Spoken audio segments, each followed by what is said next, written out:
Freestyle the news! Hey, hey. You know what it is. Let's go.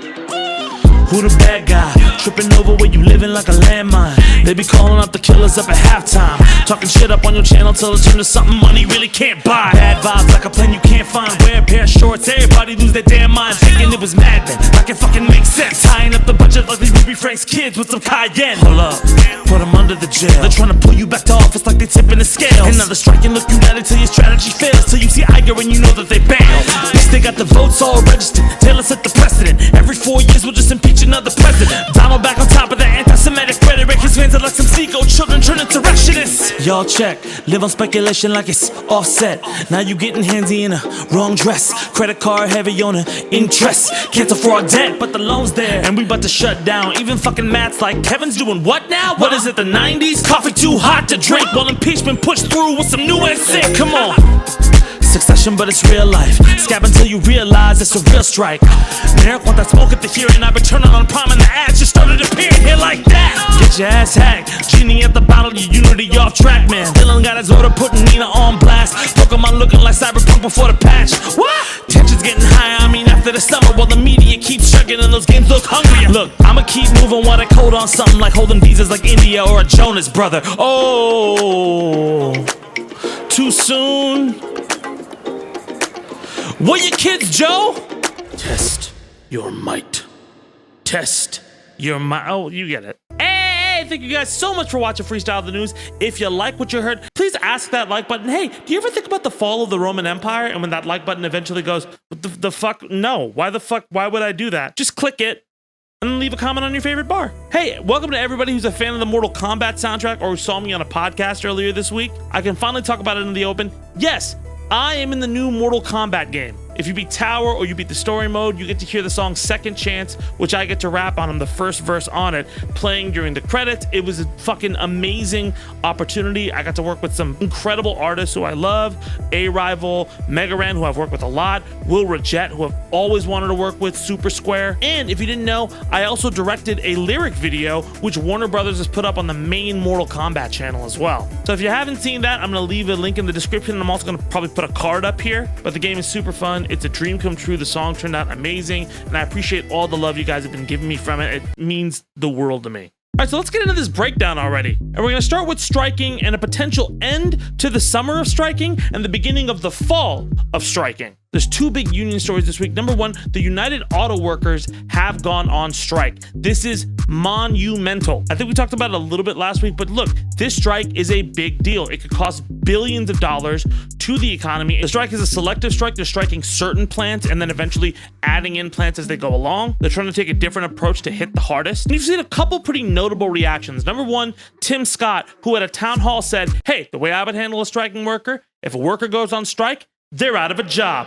Boom! Big Tim Scott L. That's a giant fucking L. So aside from the enormous backlash Tim Scott has received for one of the most stupidly out of touch opinions, period. If you don't know, the whole point of a strike is denying a company workforce in order for the company to continue functioning. Also, it costs more money to hire a worker than it does to fire workers. So you would essentially be incurring a shit ton of costs on all of these fucking companies who are hiring scabs who it would be difficult for them to come up to speed and to operate efficiently, not to mention the shit ton of backlash you would receive from multiple places around the United States for that. Absolutely dumb shit opinion from Tim Scott. And he's getting raked over the coals by the UAW and his constituents, not having a good time. Another notable reaction was Joe Biden. Joe Biden announced about a day ago that he's going to travel to Michigan and join the UAW picket line. That is very, very significant. It's a very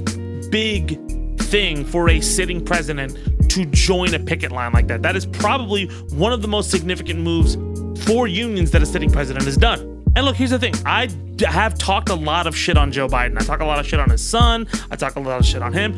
This is a pretty smart political move, especially with the upcoming 2024 elections. That's far away. We're going to have to wait to see how it all plays out. But right now, it seems like the UAW have a lot of firepower on their side. Also, Tim, probably a good time to pack it up. Dissing a labor union that's pretty significant to the 2024 elections, I don't think you're going to do well in the primary, bro. Now, before we get into our other big union story, I do want to say something. So yesterday, I received a spam call. Person trying to sell me something, hung up, and I was like, that's kind of weird. Like, I don't remember getting this, earlier in the week and everything. Because I was getting spam calls like 2 or 3 times a day at one point. And I was like, when was the last time I got a spam call like this? And I realized it was 4 weeks ago. And I was like, oh, 4 weeks ago? What happened 4 weeks ago? I got an Incogni membership 4 weeks ago. By the way, that's today's sponsor. So that's like absolutely true. I have not gotten like a spam call like that in a while.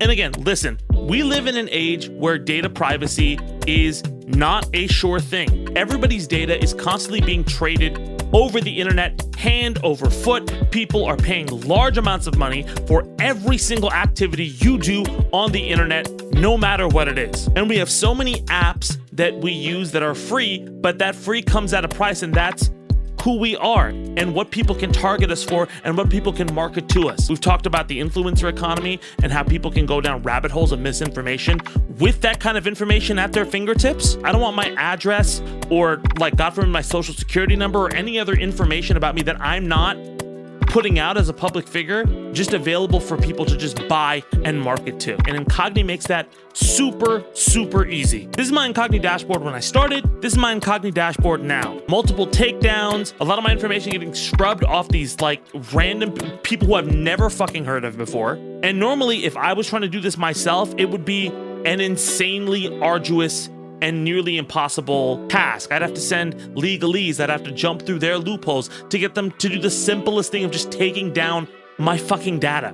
It was just a stupidly easy solution. It's just to set it and forget it. And as new stuff has popped up, they've been taking care of it. So listen, if you are worried about your data and who is using it, and if you like this channel and want to support the rapping, please go to incogni.com/Tabani and enter in the code Tabani for 60% off an Incogni membership. 60% off! What? That is an entire reptile combo in the corner. We're keeping with the fighting game references, people. I was just in this game. But listen, I really do love it so far. I'm surprised. This was like a serious concern, and I feel like I've just felt more at ease about it for the last 4 weeks, which is, I'm like paranoid, man. Like, that's insane. So go to incogni.com/Tabani, enter in code Tabani, and get some peace of mind.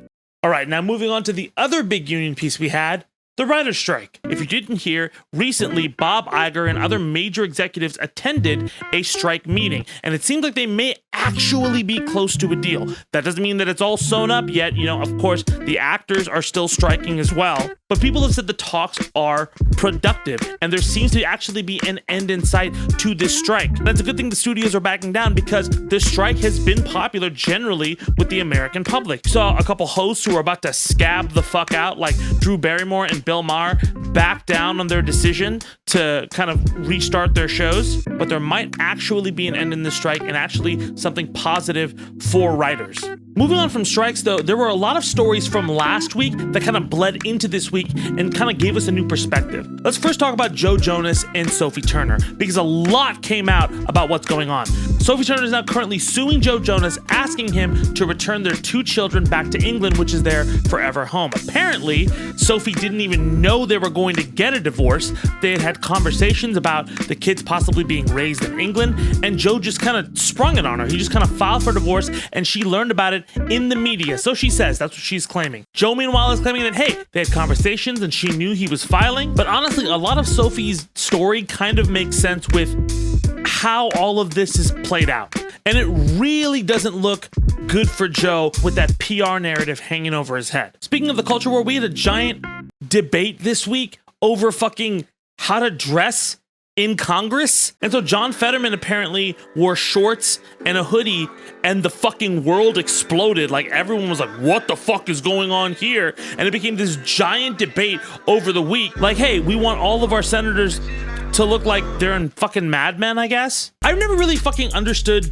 this rule. It's so antiquated. Listen, if you work in a professional environment these days, a lot of people just wear hoodies, man.